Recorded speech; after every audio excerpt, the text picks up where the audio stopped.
So you can't get hired without reviews, but you can't get reviews without getting hired. And that's the trap. You're probably sitting in it right now.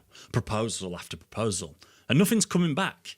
It's draining the connects, wondering if the whole platform is rigged against beginners. Or the quieter thought, the one that you haven't said out loud. Maybe it's you. Well, I'm here to tell you that it isn't. The platform is kind of rigged against beginners, but there's a way out of it that takes about 2 jobs, and it's the exact opposite of what every Upwork tutorial that I've seen has told you to do. So one warning before we start, there's a part near the end of this that's going to sting, whatever way you shape it. It's probably the most critical piece, so stick around for that. The freelancer who taught me this lesson, by the way, was me. 2 months in, 0 replies. Refreshing the inbox like it owed me something. Ready to delete my account. So when I tell you I know exactly how that silence feels, believe me, I mean it. Over 4,900 proposals I've sent on Upwork. Earned $500,000. I'm in the top 1% globally. Expert vetted. This is the exact checklist that I would write and hand to my own brother if he started on Upwork tomorrow. A designer I know, let's call her Sophia, spent a week polishing her profile before she sent a single proposal. Every line was about her. She was experienced, detail-oriented. 31 proposals later, 5 weeks in, nothing. Silence. And you'd have done the exact same in her position because that's what a profile is supposed to sound like. Wrong. Read it back. Would you hire it? It's dust. It's every other profile on the Upwork platform, word for word. So she changed one thing. She stopped writing a CV and started writing a sales page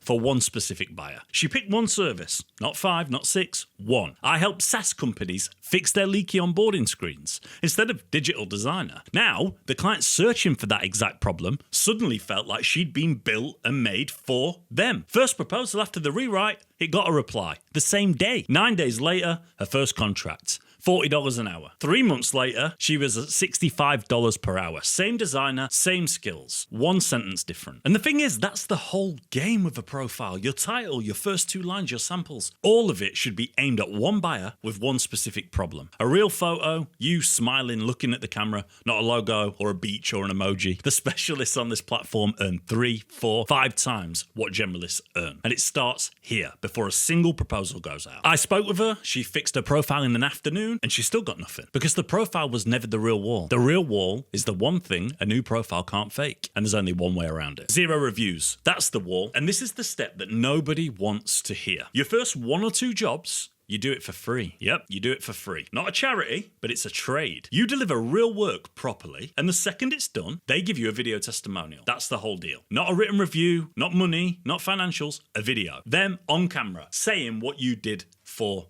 them. This is the part that breaks the cycle. A written 5-star review is worth something. A video of a real human praising your work is worth 100 times that because a client can smell a fake written review across the room. But nobody doubts a face on camera. 30 seconds of a real client saying, hey, Dan built this checkout flow for me. He rebuilt it and abandoned carts dropped 22% in a single month. That does more than any star rating ever could. It goes on your profile. It goes in your proposals. It goes in all of your outreach, everywhere. And overnight, you stop being the freelancer with no reviews, and you're the freelancer with proof on film, while everyone else has a wall of text that nobody really believes. I did this myself when I was stuck. 2 free jobs, 2 video testimonials, and 6 weeks later, I was charging full rates because the buyer's biggest fear is this person really any good? And it was already answered for them before they ever messaged me. You're not working for free. You're buying the asset that Upwork will never sell to you, and it pays for itself on the very next job. Now, this next part is where people fight me, so I want you in the comments before we go on. Would you do 1 job for free for a video testimonial? Yes or no? That's it. I read these and I'll be straight with you. The people who say yes are usually the ones earning 6 months from now. The ones who say no are usually still in the loop I described at the start, so tell me which one you are.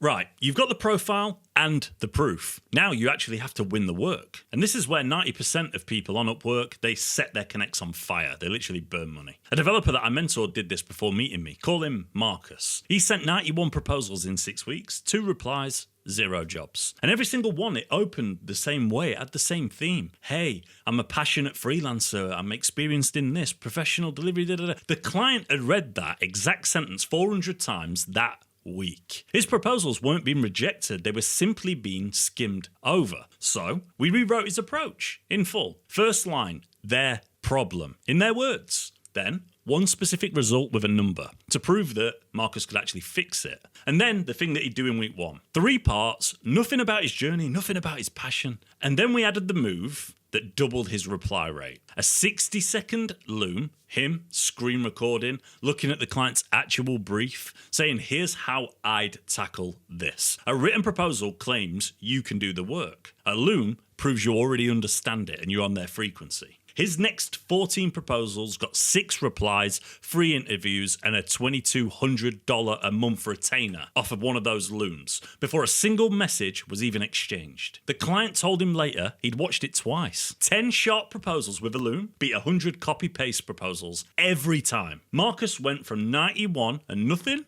to 14 and booked. So the work's coming in now, but this is the final boss. The last move is the one that turns a freelancer into a business. A copywriter, let's call her Rachel for this, hits this exact point. Jobs are landing, her calendar is full, and still she's broke because she was charging $28 an hour on a 10th, 11th, 15th job, the same rate as her first project. 2 things fixed it. First, she over-delivered on the early jobs. Wildly, crazily over-delivered. Because at the start, the review matters more than the rate or the finances. Every 5-star review, and she understood this very well, is a brick in the foundation. And then, once she had momentum, she raised her rate deliberately. 28 to 40 to 70 over 4-6 months until the lowest paying client simply fell away. She stopped chasing one-off gigs. She started steering every client towards a monthly retainer. One retainer at $2,000 a month beats 10 $2,000 one-off projects in a month that you have to keep replacing. And I'll say the thing that most freelance gurus and coaches won't. If you're still charging by the hour, after your first 10 jobs at least, you've built yourself a job, not a business, and you will burn out inside of a year. The last step is the one that most freelancers never reach. You scale your own hours. You scale past them. Repeatable systems, someone to help until you've turned yourself from a person that trades hours for money into a business that runs when you're not at your keyboard. Rachel now runs 3 retainers, a little over $6,000 a month, and she turns work away because of her work-life balance. The same platform that she nearly quit in month 2 is a completely different game for her in year 2. Now, the part that I warned you about, the part that stings. This checklist works, every single step of it, and statistically, most of you watching won't do it. Not the profile rewrite, especially not the free job, because the free job offends something.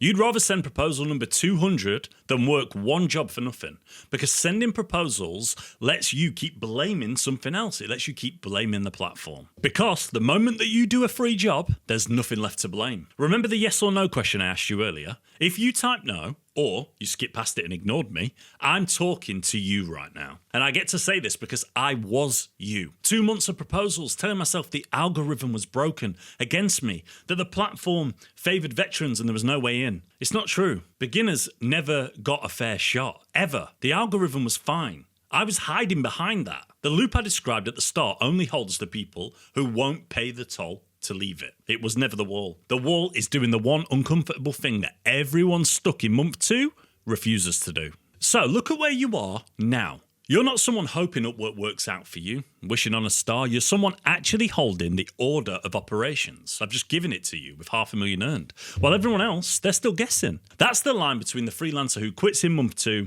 or is earning in year 5. If you are struggling with your open rates and you want to use a proposal tool to help you, go and check this video out here. I built something special for you. I'll see you there.